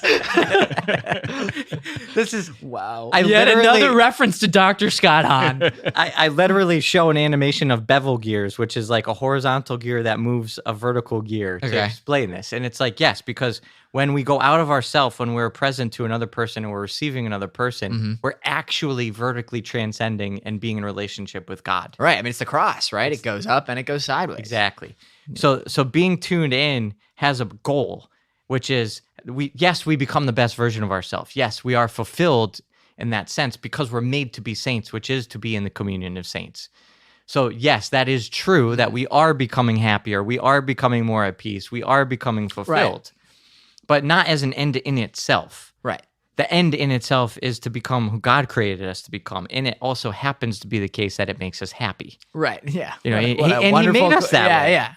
I was going to say what a wonderful coincidence, but it's not. He made us to feel good about being good. Right. And that's like, so that's our register, the compass, the sort of alarm system. When we start to feel crappy about ourselves, Right. it's like maybe we should look at why, Right. and what's missing. And it might not be sin per se, but it could be the effect of sin. It could be the effect of other people's sin. It could be, that's where the psychological discord comes in. It could be trauma. It could be misalignment. It could be defense mechanisms. Is it could be trauma avoidance. just the experience of someone else's sin upon you? That's one way to look at it. Right. And that's why, even think about it, even entering the world, concupiscence and original sin, we always say that it also affected nature. Right. And isn't it interesting we talk about trauma? Sometimes trauma is at the hands of nature. We have natural disaster Right. trauma. Right. Volcanoes and tsunamis and hurricanes and all this stuff. It's like, so it doesn't have to be another person that Right. has caused the trauma. It could be nature, but both can point to sin entering the world Right. from a theological perspective. Yeah. When someone comes to you with a natural disaster trauma and they have blamed God, how do you traverse that situation? Yeah, I mean that's ultimately it doesn't have to be just a natural. I mean, Right, yeah, ultimately, sure. it's every trauma Right, right. people. So you ultimately have to, and this is why I don't know how anybody could practice this field outside of a Catholic perspective. Right. Honestly, like it blows my mind. And obviously, it's not done well when it's not Right. embedded within a Catholic framework. Right. Your symptom reduction. Take a pill, feel a little bit better about yourself. Right. Practice this mantra, Right. feel a little bit better It's like a about Band-Aid yourself. Whatever. instead of a Exactly. So they're never permanent solutions. The only way any of us can make sense of any trauma is by realizing that God entered into our trauma. And then he suffered the worst trauma, which is the death that all of us have to suffer, and he overcame it. So the point is the resurrection points us all past it. It's like, what's the worst? And this is what we teach in our certification. Every defense mechanism, every personality disorder, every negative psychological experience, all actually flows out of our deepest fear of death. We have a death anxiety. And so this is way too complex to get into, but really simply speaking, we have a survival instinct, which every cell of our body is operating to live and survive. And then we have a reality of death that at some point we realize happens. So like how do you deal with the fact that every cell of our body is oriented towards stay alive, and then we confront the fact that every single one of us is going to fail that project? So we start off from a place of making a compromise with reality, where it's like, I'm not going to think about that. Subconsciously, in our psyche, we compromise with reality, and we say, you know what? I'm going to act as if, think as if, believe as if I'm not going to die. I'm going to ignore that fact because it's too contrary to every cell in my body's desire. Once we've compromised the most obvious and basic fact of every single human person's life and the dealing with that reality, everything else is up for grabs. We can pretend like we're greater than we are. We can pretend like people love us. We could pretend like people hate us. We could pretend like we're so distracted that we actually can't pray. We could pretend like, on and on and on and on. Literally everything under the sun can become up for grabs in terms of compromising with reality. So the only way to ever get to a place where we can make sense of our mental health is if we receive the truth of the resurrection. It's the antidote. It's the solution to the deepest fear. So every cell in our body is afraid of death. We recognize that death happens.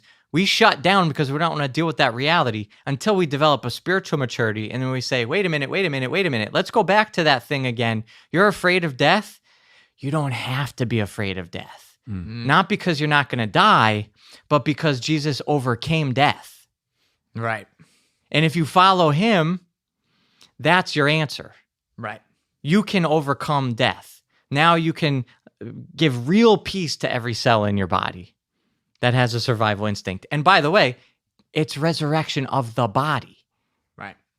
Because that fear is coming from the body. And that death anxiety is happening in the body. So there's only one resolution to that. I was anxious while you were talking about death, and then you said the word resurrection, and I was like, There you go. you felt the whole story. I really did. Yeah. There's mentorship right there. We did it. We did it. This program is great. One of the other things that with talking about like that death anxiety, I remember first reading that and going, that doesn't make any sense. I've never don't tell me that just because I was nervous one time, I was anxious about dying. I was just nervous about this other thing. But then you realize how the weight that we give to the daily activities that we have, that if I don't succeed in this, how often do we think if I don't succeed in this activity, if I don't pass this test, if I don't get this promotion, my life is over. Yeah. Right. We basically attach not literal death to it, but Right. death of career, death of like everything else that we've ever hoped for. So actually that death anxiety thing actually makes a heck of a lot more sense when I'm like, oh wait, no, that's why they're talking about it, because it's not that my life is actually in danger. It's that I'm taking this experience now and I'm attaching such a significance to it that I'm causing myself to have this anxiety. Right. So like I've got to learn how to recognize, oh yeah, this is important, but just because it's important doesn't mean that my life is in danger. This is a thing. Like think exactly. So if you're afraid of losing Did I your put my job, finger on you it, put your would you finger say? right on it. if you One for me, Matt. Yeah, but you had to ask for yours. That's true. I did. if you are afraid that losing this job, your life is going to be over. It's like, why are you not afraid of when your life is actually going to be over? Like, why is that not what you're afraid of today? Right. Because we've compromised that reality. It's like, oh, I don't need to think about that. That's way far ahead. That's like far too far away for me to have to be anxious about that. But it's the thing that's giving context to every other reason you have to be anxious about the things are happening today. Until, of course, you cross midlife, you get a cancer diagnosis, somebody close to you dies, and then you're like, oh no, this is actually going to happen. Right.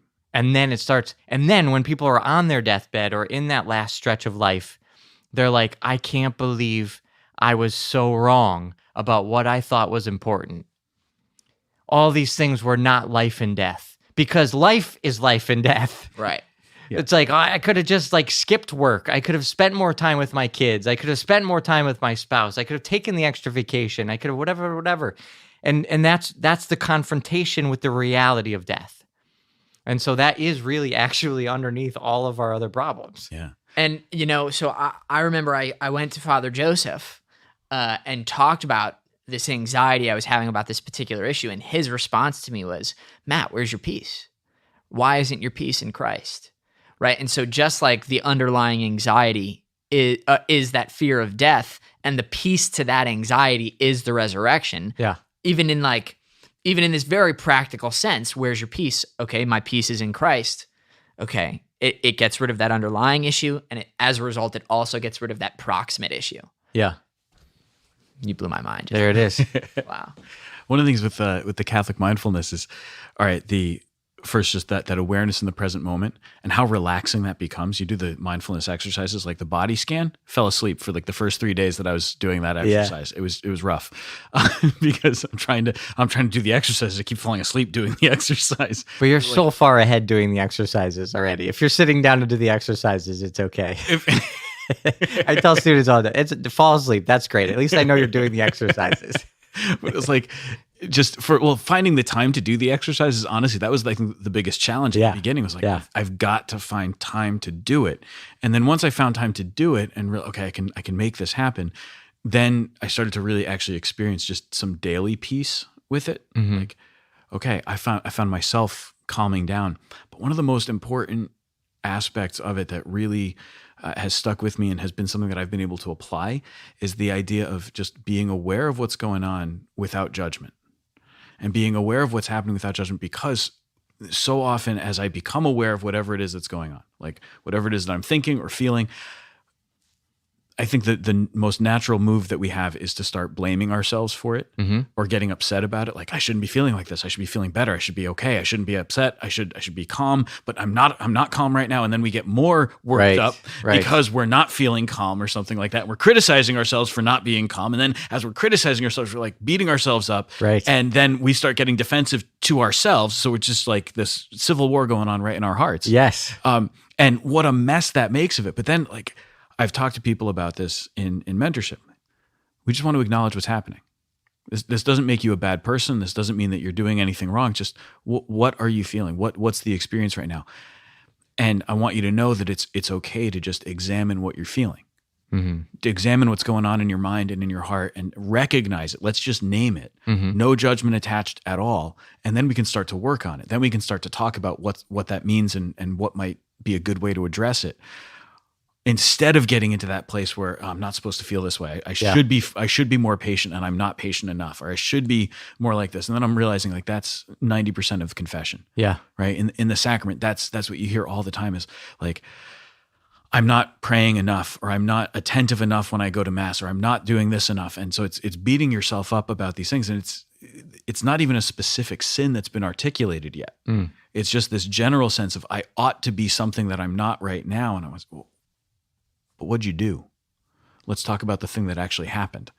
You know, what was the thing that you actually did? And then we can start to work on, all right, how do you become more attentive, or how do you become more patient, or whatever the virtue is that you're looking for, right? And it's been really interesting seeing how that works, that just recognizing what's going on first without judgment so that you can be aware of it. And then you can start, like, especially when it's a moral issue, then you can start judging yourself for like your moral failings. That's okay. Like that's part of Catholic spirituality. Like we have to be able to say, I failed in this regard. Okay. Yeah. But first, what happened? Like take the big view without any kind of judgment. We're just observing what's going on. This is the reality of what happened. And it's amazing because I've noticed that happening just in my own life. Like, oh, all right, I'm starting to get worked up because the following things went wrong today.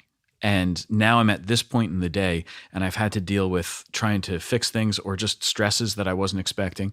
And now in this moment, totally unrelated things are happening. Somebody who has no idea what the day has looked like for me just asked me a question. And it's a perfectly rational, meaningful question that they're asking because they would like information. And it's information that they are entitled to, and that they're not a bad person as they're asking me that question. But all this other stuff that I dealt with today has led me to this point where that one question is the last thing that I need. Oh, that's why I'm upset. Oh, okay. Yeah. All right. So that's what happened. So without judgment, I can do that. And then I can say, yeah, but I kind of snapped the answer back. So maybe I need to go apologize for the way that I answered. It's like, it's really cool. It's really cool to see that, how that works. And again, with that in mind, right, you recognize that the telos, right, is charity. Yeah. So telomere actually was the. Oh no, sorry, telos is a different thing. Now, Same etymology, though. Yeah, there we go. there you go. Yeah. Now, I want to divert the conversation.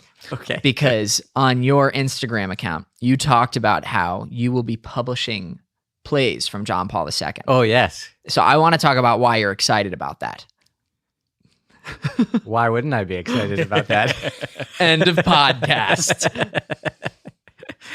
Well, so I mean, from the perspective of what you do professionally, right? It's obvious why John Paul II would have such a big impact on you, right? With this, I see. The thing is, I guess maybe I just had such a shallow understanding of theology of the body, right? Like I didn't think about it psychologically. Okay. You know, now do these plays reveal? I don't know anything about the word personalism, right? You said it's a philosophy that I don't know if he inaugurated it or something, or if he like created it, right? But it's his philosophy.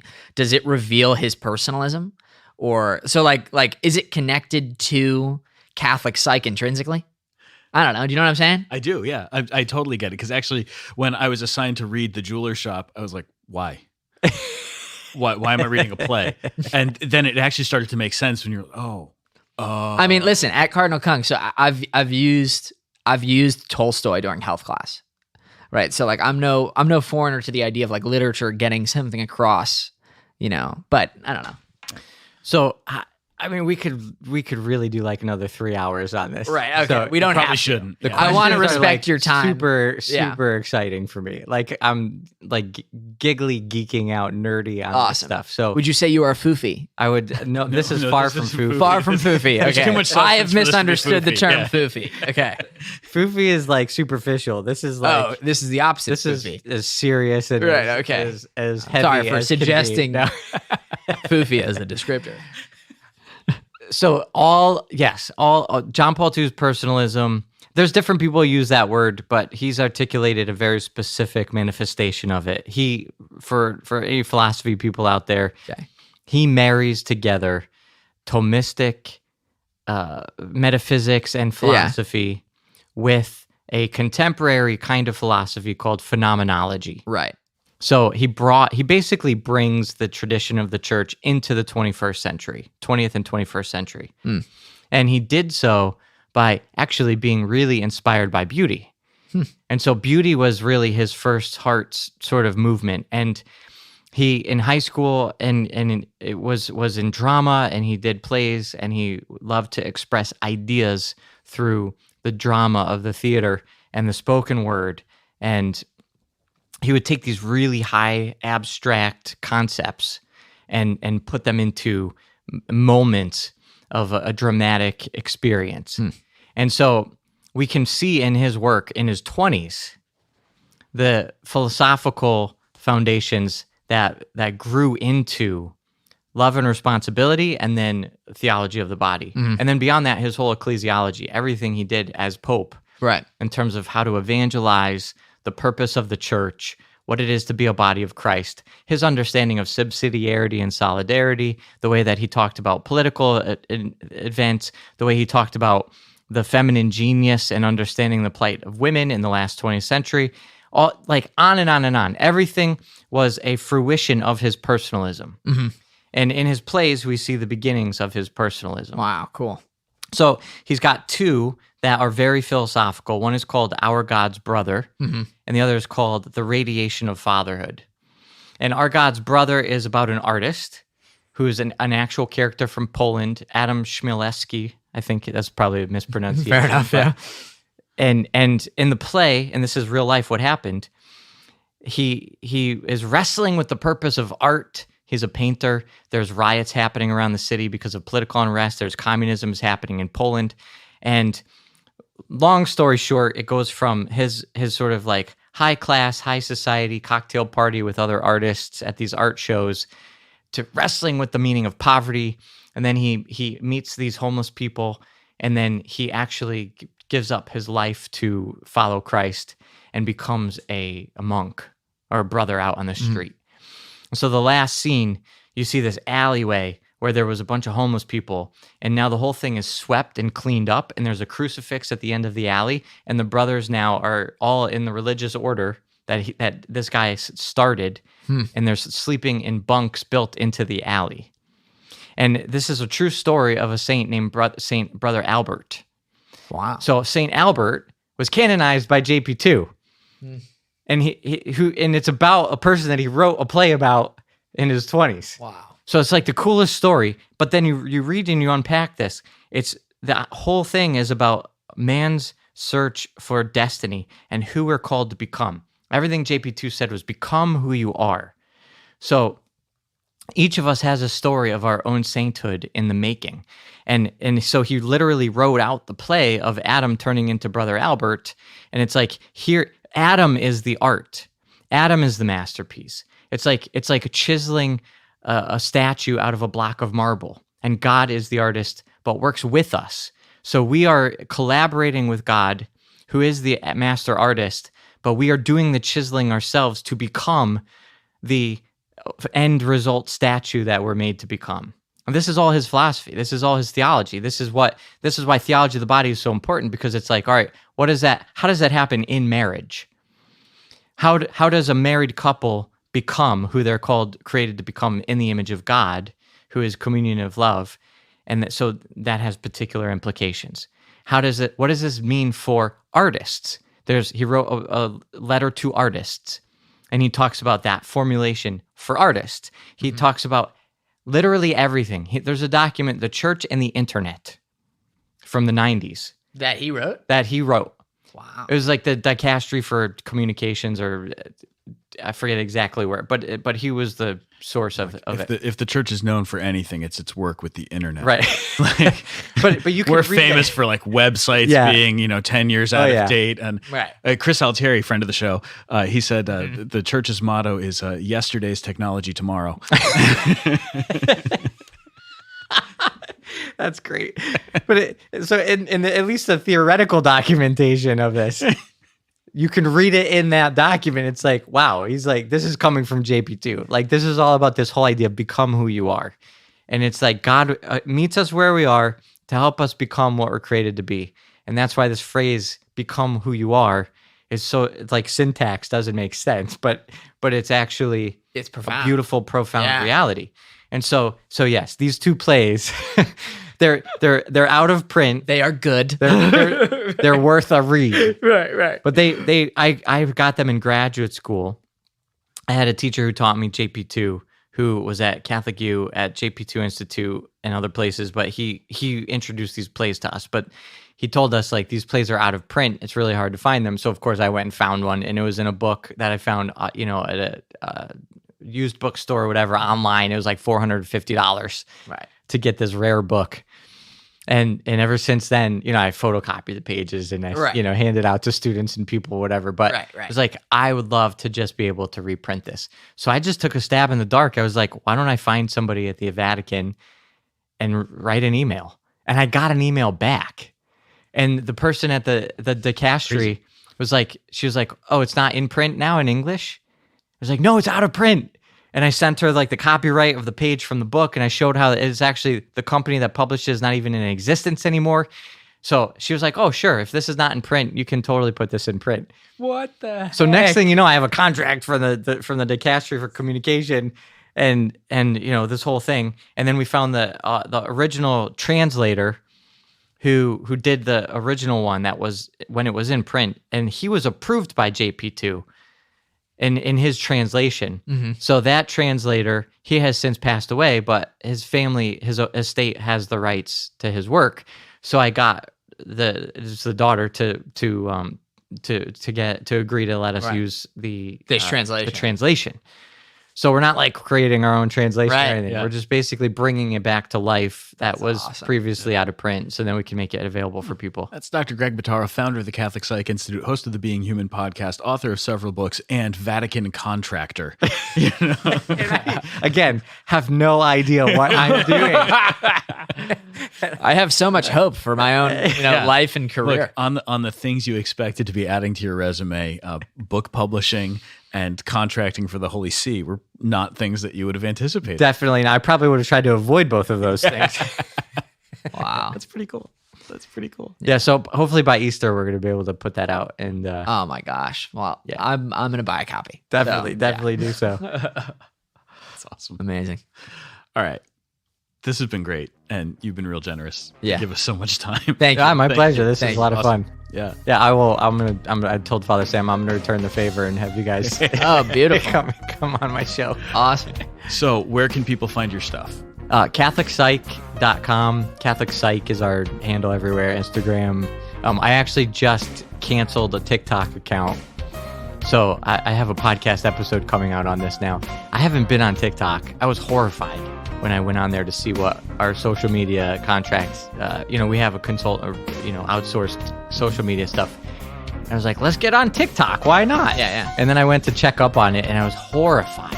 I was actually on TikTok now. So I was like, we're done with this. And I did a whole episode on it. I was like, parents need to know, like, get off TikTok. Yeah, don't let your kids on TikTok.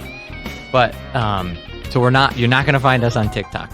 But the rest of the places, YouTube, wherever, it's all Catholic Psych. And that's Catholic, PSYCH, one word altogether. And then IDDM is our new launched offering, for lack of a better word, to do mentorship. So you could go to iddmentor.com to learn more about that. Cool. Amazing. Thanks, Dr. Greg. Thank you. Here. Thanks for having me. Awesome.